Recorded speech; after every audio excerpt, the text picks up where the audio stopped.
join us in the Pledge of Allegiance. My microphone's not working.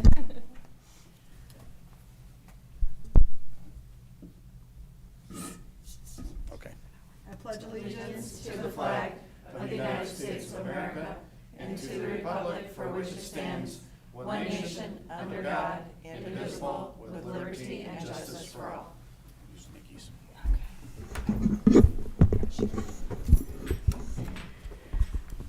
Welcome to our Monday, October 7th school board meeting. We'll start with our agenda approval, deletions, additions. Dr. Veracco. Thank you, Mrs. Suze. We do have some revisions to the agenda you received last week under Roman numeral 7A3, an adjustment to the professional leave request under mine. Under 7B1, some additional personnel recommendations.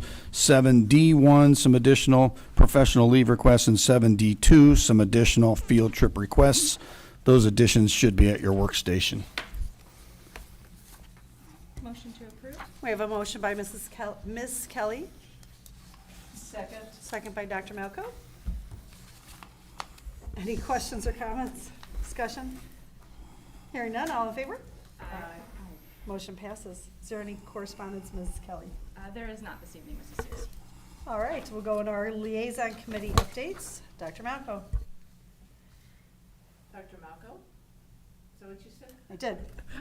Okay. I have nothing for Dyer Parks, nothing really to present for legislative, other than I will forward to you my information that came from the Indiana Coalition of Public Ed. I meant to send that to you earlier, and I did not. But anyway, ICPE is on the mark about what's going on, as are several organizations within our state.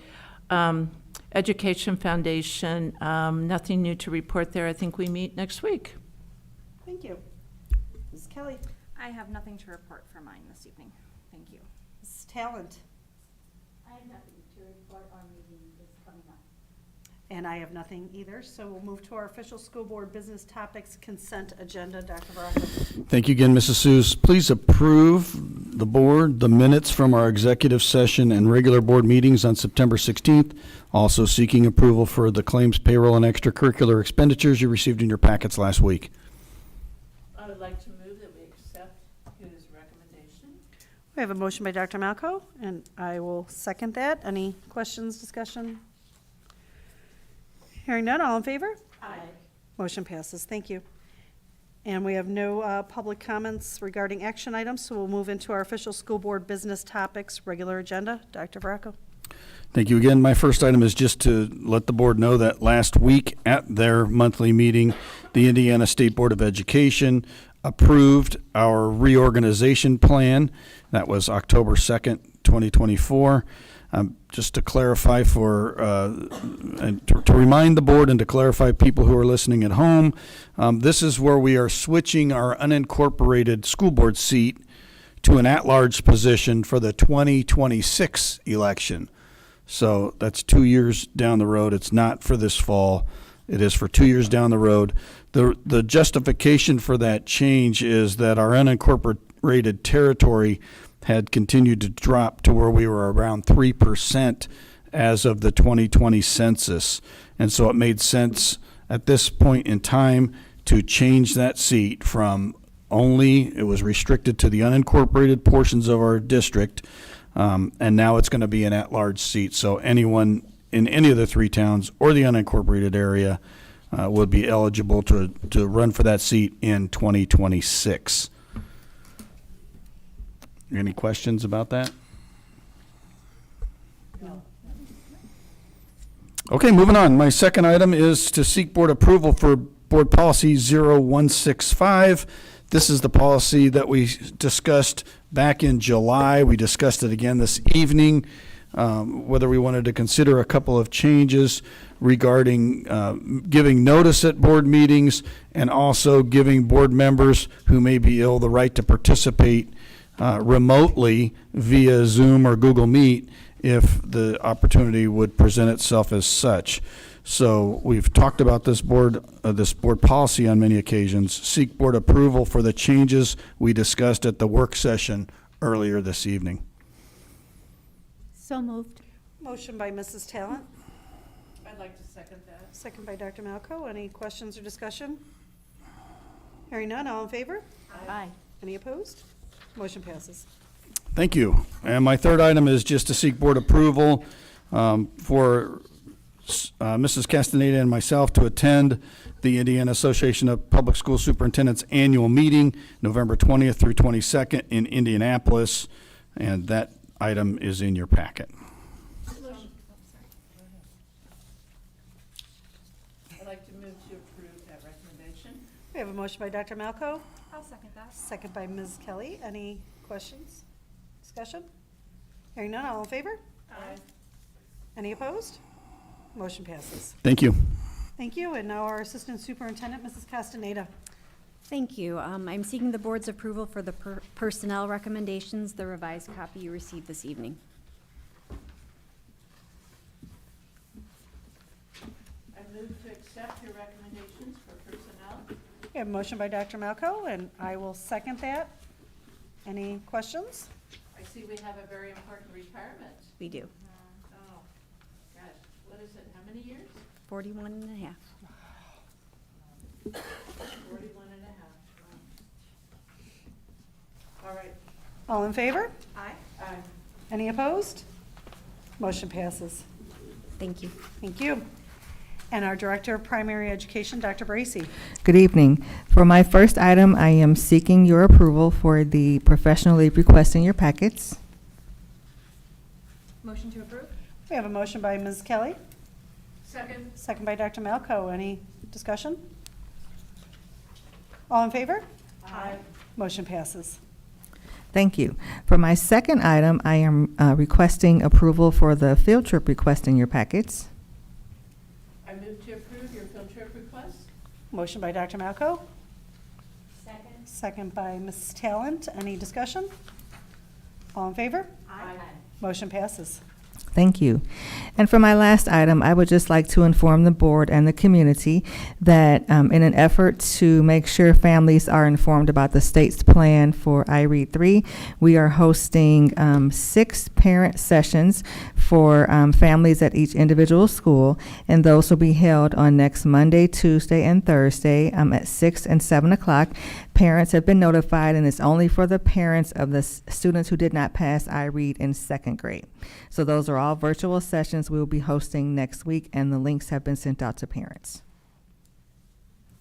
Could you give us a specific, where they're going? I'd love to come to one just to get a better I'd love to come to one just to get a better understanding of what it's about. So they're all virtual. So Protzman is on Monday, October 14th at 6 o'clock. And then after that, we have Bibbage at 7 o'clock. And then Holman is on Tuesday, October 15th at 6 o'clock. And Piper is at 7 o'clock. And then the other two schools? And then, yes, on Thursday, October 17th, we have Watson at 6 o'clock and Coling at 7 o'clock, and those are all virtual. Virtual, so is there a registration form we need to No, complete? I can just send the link to you. Okay, okay, thank you. You're welcome. But that brings a question in my mind, and I get so confused because it seems like all we do is change testing in the state of Indiana. So is iRead going to go away? It's not going away, but this is the first year where if a child does not pass iRead, if they take it in March, they have another chance to take it again in May if they don't pass the one in March.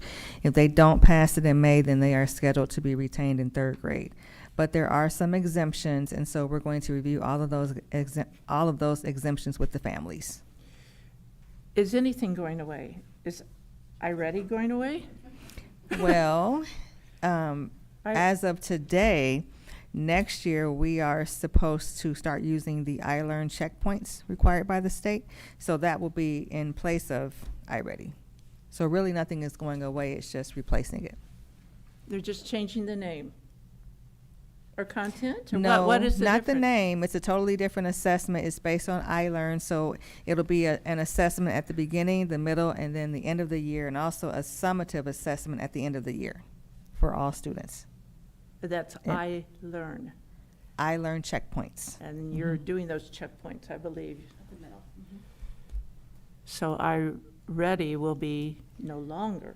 So iReady was part of the formative assessment grant, and now that the state is rolling out the checkpoints, which will be throughout the year, then they're going to limit the formative assessment grant, and it will only fund testing in K-1-2 prior to iLearn going into effect, which is disappointing because I think we've gotten some really useful data from iReady. We have. of all Well, and it kinds. makes total sense what you said at the last presentation we had. SAT is a solid assessment. It's been around for a long time. It's well-grounded. So you can get some solid data. This other, we're just constantly changing.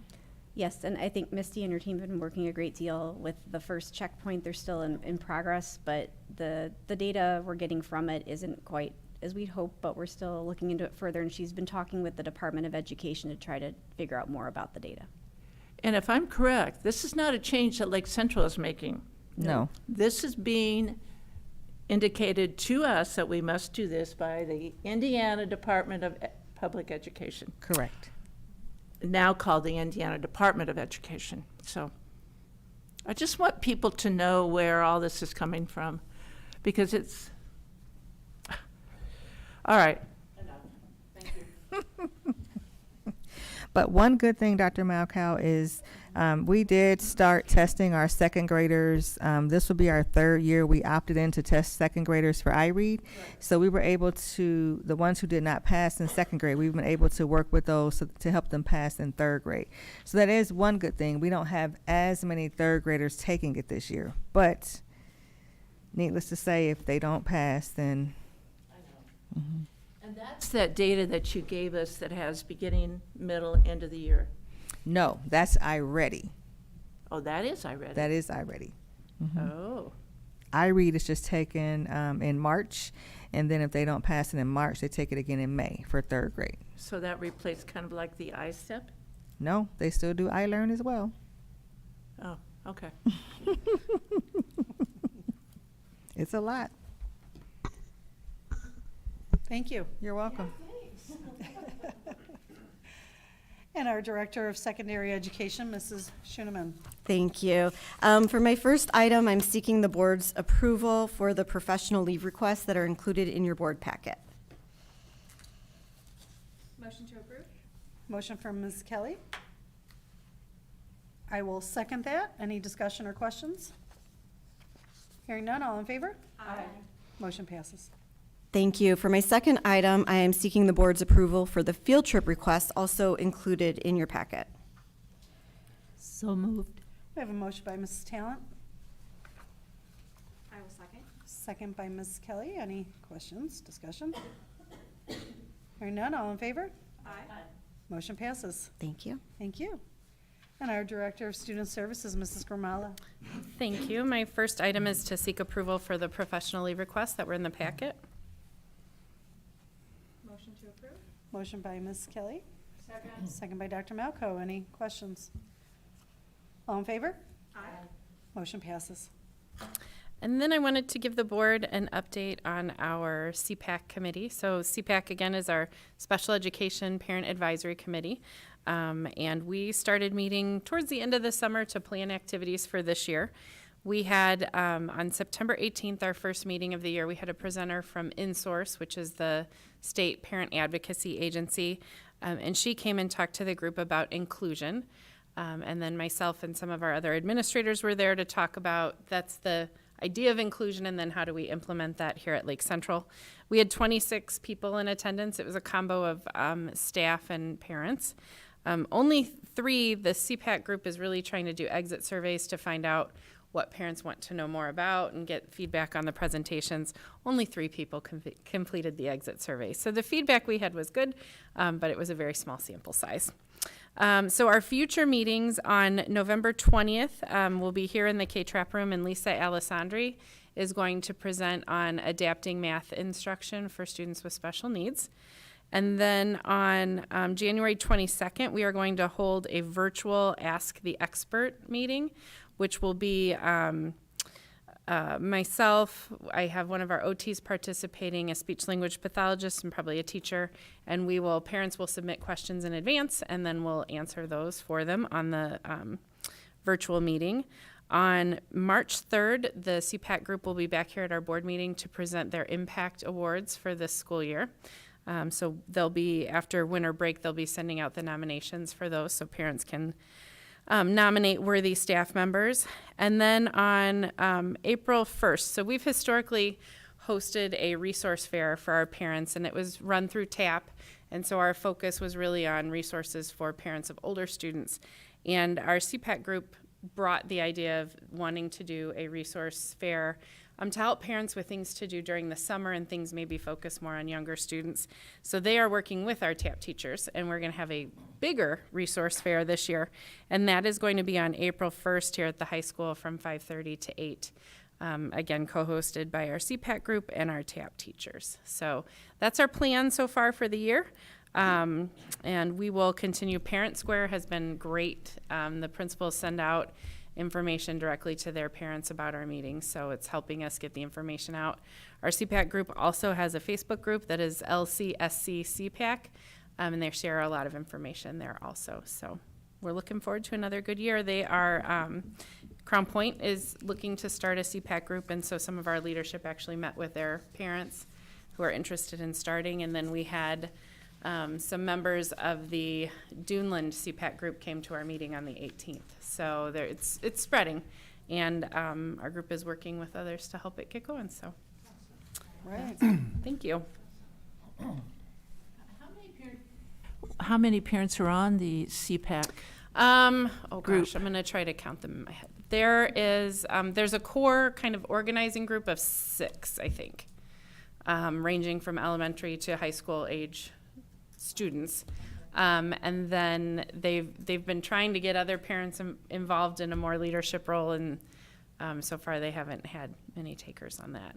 But we're getting better attendance at meetings than we ever have when we've done parent training, so I'm excited about it. Now, when you have these sessions like on November 20th and March 3rd, March 3rd is the school board, but April 1, will those be held in a building that we could go and attend? Yes, the one on January 22nd is virtual, Right. but the others, November 20th, will be here in the K-Trap room. And the resource fair, I believe, is going to be down towards the cafeteria area of the high school. And are they held during the day or in the evening? No, the November 20th and January 22nd are at 6 p.m., and our resource fair will be 5:30 to 8. Okay, thank you. Thank you. Thank you. And our Director of Facilities, Mr. Ledyard. Thank you, Mrs. Seuss. Tonight, I just have one item on my agenda. It's to ask your approval to go on professional leave request with Sharp School Services on October 17th to the AmTab Design and Manufacturing Facility in Bensonville, Illinois. They are a player in the designs of cafeterias and food courts in all grade levels of schools, and they're trying to get in Indiana. So Sharp's invite some schools from Lake and Porter County, and it's in your pack, as it is in your packet. Move to approve. Motion by Ms. Kelly, Second? second by Dr. Malco. Any discussion? Thank you. All in favor? Aye. Motion passes. Thank you. And our Director of Business Services, Mr. James. Thank you. This is the culmination of the budget process. So before you, for my next few items, will be the resolutions to finalize that process through the board. So the first resolution that was presented in your board packet is the 2025 adopted budget and proposed levies and tax rates. So I seek your approval for that resolution.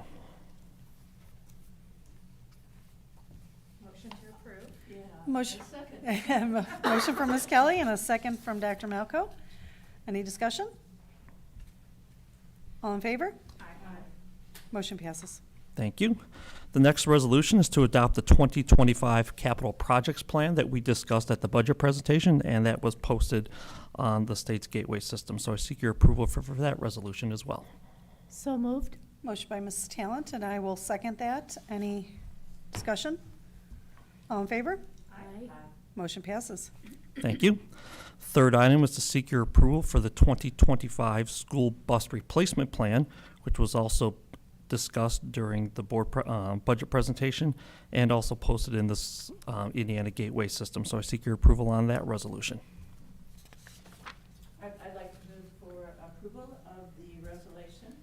Resolution to adopt the school bus replacement plan. Motion by Dr. Malco, I'll second. second by Ms. Talent. Any discussion? All in favor? Aye. Motion passes. Thank you. The next resolution is where the school board determines what amount we are going to annually transfer from the education fund to the operations fund. Just to review, the state does not want us to transfer more than 15% of our tuition support from the ed fund to the ops fund. This resolution authorizes my office to transfer up to $4.2 million during the 2025 year. That equates to about 6 or 7% of our tuition support, depending on how that works out. So we're not even close to that. We like to keep as many dollars as possible in the ed fund. This $4.2 million is the same amount that we are doing here in 2024, and don't feel a need to change that amount for 25. So I seek your approval on that resolution. Motion to approve? Motion by Ms. Kelly, and I will second that. Any discussion? Hearing none, all in favor? Aye. Motion passes. Thank you. The next resolution actually has to do with our current 2024 budget, and it is for an additional appropriation. So just a little background here. When I was doing the budget process, bless you, in August of 23, we were ready to do GO bonds. And so I estimated through a work of our financial advisor what those interest payments were going to be here in 2024 for those bonds. And we had put in approximately $500,000 as interest for the first year. The bonds were not sold until after the budget process was done. We sold the bonds in September and closed in October. Because of our credit rating and the demand for investors to buy our bonds, instead of just getting the par amount value of bonds, the bonds were actually called premium bonds. So we actually received more money than the par value.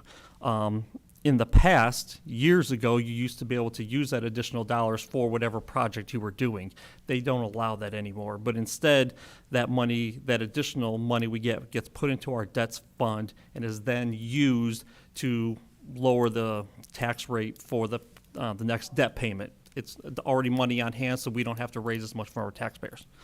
Well, when you get that money ahead of time, you get more accrued interest that you then than you have to pay. So here in 2024, our interest on that was actually over $600,000, more than the $500,000 that I originally estimated. So what I'll be seeking is for us to be able to do an additional appropriation in the amount of $104,749 to our debt service fund to cover the interest to do this year. Now, just to know, this is not seeking any additional dollars. We already have the money. We just need to bless it in order to be able to allow us to spend it. So first thing we need to do is have a public hearing and ask if anyone has a comment from the audience regarding this an additional appropriation. Okay, hearing none, that concludes the public hearing. So now I seek the board's approval on the additional appropriation resolution as presented. That's a great gift, whatever. Whatever Mo- you want to call it. Motion by Dr. Malco, and I will second that. Any discussion? Hearing none, all in favor? Aye. Motion passes. Thank you. And then my final item is to seek your approval for the donations that were in your board packet. I would like to move to approve those acceptance of those donations. Motion by Dr. Malco, I'll second. second by Ms. Kelly. Any discussion? Hearing none, all in favor? Aye. Motion passes. Thank you. Thank you. That's all I have. And we have no public comments, so we're going to go right into board comments and consideration of future agenda items. Dr. Malco? I'm not going to sit over here next. I know. No. The only thing I wanted to know, Rob, just because it came up in a just because it came up in a conversation at a ball game. When do the large buses come in? Didn't you say in December? We're slated to get our buses in December, yes. Okay. I want to caution you, they're not any bigger than the buses we currently have. Well, you know what I mean. Well, we used to have the charter trip buses. Right. We did not order those again because we had too many mechanical problems from day one with them. With the engine in the back, right. Yes. So these trip buses, they're kind of shaped just like a regular school bus, except they're gonna be white instead of yellow. And then they will have different seating and maybe some undercarriage underneath. So they're not much bigger, they don't look like a charter bus, they look like a traditional bus, but white, maybe some graphics on it. But then more features to make it a little more comfortable ride. But as of now, they're still slated to come in December. But it will be better seating than trying to get these football boys in a seat with a, Yes, it's different Seat seating belt. than what's in the traditional school bus, the traditional Right. passenger bus, yes. and there will be air in them, air conditioning? I believe so, yes. Okay, so they will be a step up. Oh, they're a step up. Yeah. Then once you think I- they look larger and stuff Yeah. visibly. Yeah, because the only way you could get that model was if the engine was in the back then, and you had too many Yeah, problems. We tried, we have great mechanics, but I know that neighboring districts and municipalities have those same type of issues. Uh-huh. And, when they're, get stuck downstate somewhere, it really became a problem, so. I got it. I tip our hat to our transportation department who helped us like look for alternatives, kind of like a happy medium here to more Mhm. comfort, but, Mhm. something that's not gonna be costly for us on the mechanical side, so. Okay, I was just curious about that because of some of the long trips they take. But good modeling in that bond issue. I mean, way to keep it tight, but yet do the right thing, and then you reap benefits later on. And just real quick, and you don't need to answer this now if you don't want, you can send me an email. But now that the government has made these changes in these accounts, do you think they're better, or do you think it's more chaotic? You mean how our funds are structured? Yeah. I like it because it gives us flexibility as a school district in our operations fund, where before, prior to 2019, you had X amount for capital, X amount for bus replacement, and a separate amount for transportation. And if bus prices dramatically increased 25% like they did, you didn't have a mechanism to cover that cost. Now, we can reevaluate and say, hey, maybe instead of doing that project, we're going to shift dollars over here instead. So I prefer the flexibility. It gives our team here more, again, keep it the same, for more flexibility. The only negative is that now you have the same pot of money where you have 4, 5, 6 hands all in the same pot. Where prior, this was the only money transportation had, and this was the only money that Bill had. I see. Now we all share, but that's why it's a. That's why you team. get fights sometimes? Sometimes. That's why Larry's collar's getting tighter.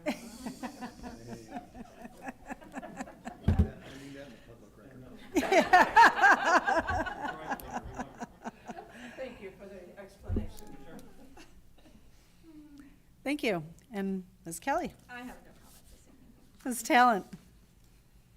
Yes, I just had the opportunity to attend the homecoming dance this last Saturday, and just want to say that the Dollars for Scholars team did a wonderful job at putting on an event that was very well attended, and you get 1,800 students in one place. It was very full of a lot of energy, and thank you to the high school principals and high school staff and parents that were there.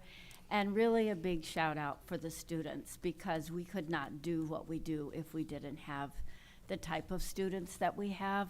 And they were just having a good time, and it was really, just thank you, kids. Very nice. Okay.